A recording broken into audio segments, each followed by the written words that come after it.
Recently, it was revealed that Jordan Peterson has been going through a rough time regarding his health as a result of likely existing health problems and the mental strain coming from dealing with his wife's recent illness and health problems.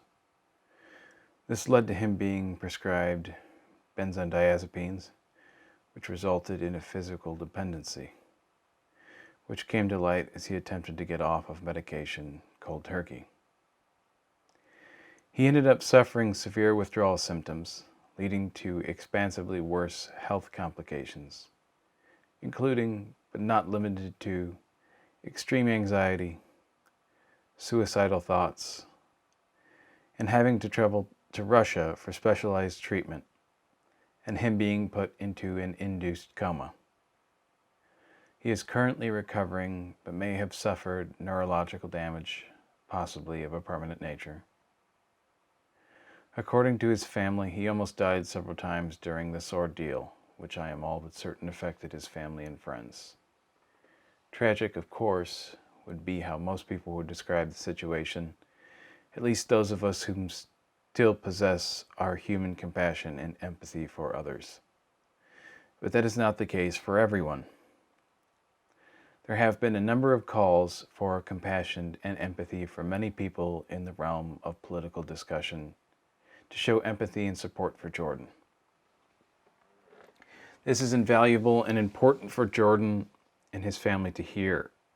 That being said, however, there is a large brand of ideological possessed, politically motivated actors who have shown nothing but contempt towards Jordan Peterson. These people are vultures who feast upon the suffering of others and attempt in vain to cover up their underlying resentments as they attempt to spin this tragedy into a politically relevant moment. Now, there is an argument to be made that every one of Jordan's politically motivated opponents attempted to cudgel Jordan with his revelation of personal tragedy. Many do have some compassion for their fellow man, suffering in this world in which we share. But many did, and that is likely only the tip of the iceberg of resentful half-wits who likely felt a certain depth of schadenfreude at this misfortune. I cannot make points against those who are strategically silent on this, but to those who did choose to make it a moment for their own political grandstanding, we see you. We see the monster that you have become, and we pity you more deeply than the depths of your own ideologically possessed depravity. The cruel remarks regarding Jordan Peterson's recent spate of bad luck run directly parallel to postmodern doctrines. There is no truth, only power to these people. Jordan's suffering to them is a strategic opportunity to attempt to hit him where it hurts most, an attempt to frame him as a mentally ill person, someone who shouldn't be taken seriously, which they have all pushed for as a generalized policy towards their political enemies, even though this would run counter to their alleged advocacy for victims of mental illness.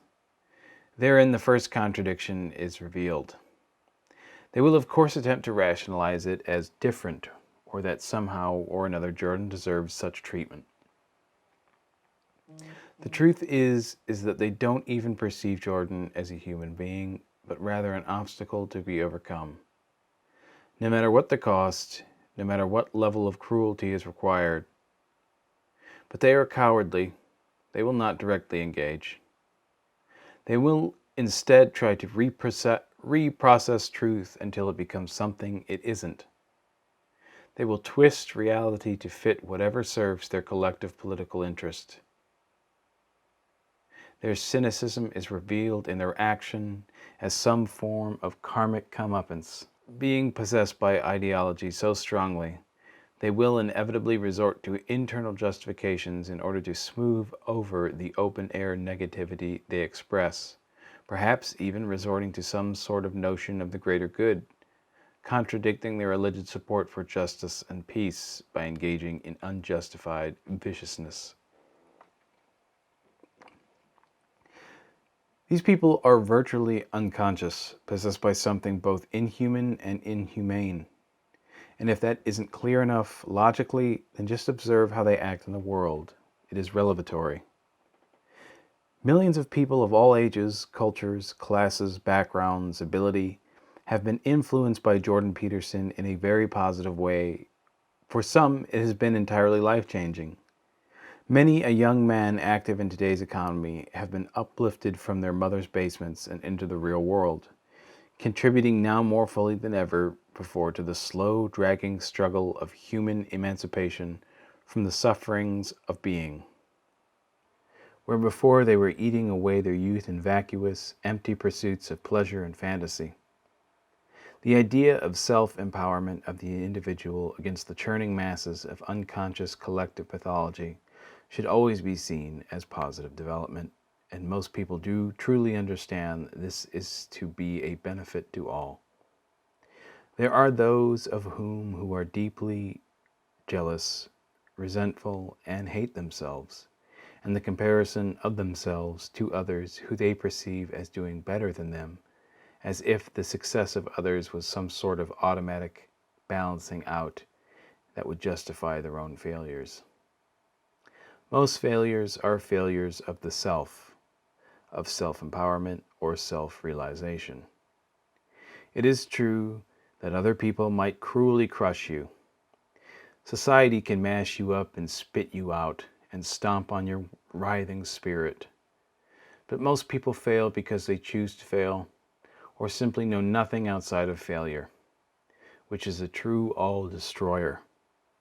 It is this idea that has empowered so many men and women to make something of themselves, to raise their own competencies, to build themselves up rather than tearing others down. These people are out there making the world out of their actions. They are putting purpose back into their once empty lives, which are now filled with meaning. These people have been risen up, and all that it took was a tiny bit of encouragement from people like Jordan Peterson. One lecture by Jordan Peterson features a psychological deconstruction of Disney's Pinocchio. In it, Pinocchio goes through some struggles and builds his conscience, embodied in the character of Jiminy Cricket. Being imperfect, he struggles and stumbles and bumbles around, being tricked and cajoled and otherwise abused. He somehow escapes the hellish destiny which lays before him and returns home to find that his father has disappeared. He later finds his father stuck within the belly of a great whale, wherein his father is unable to grasp the seriousness of his predicament. Pinocchio, now a self-actualized being, rescues his father, and together they return home. And upon such he is turned into a real boy. He achieves the status of individualized, responsible manhood. Well, those who are helped by Jordan are the self-actualized beings symbolically archetyped by the character of Pinocchio. The archetypal father is stuck in the belly of the whale. Let's get him out. Life is precious and precarious. Life is dangerous and unkind. Life is cruel and unbearable, but we must bear it. We must pick up our burden, our cross, and take it up the damn mountain. We must suffer our slings and arrows and continue on. We are the inheritors of a divine epoch, the incessant struggle of man against nature, the struggle for consciousness against the black hole of doom, oblivion, the bestial unconscious which pervades all that we encounter. The cruel and incessant arrogance which the ideologically possessed collectivist left sweats out into the world should not be confused for a fever dream. It is real. These people are monsters, and it is up to us to address these dragons wherever we find them, or be devoured.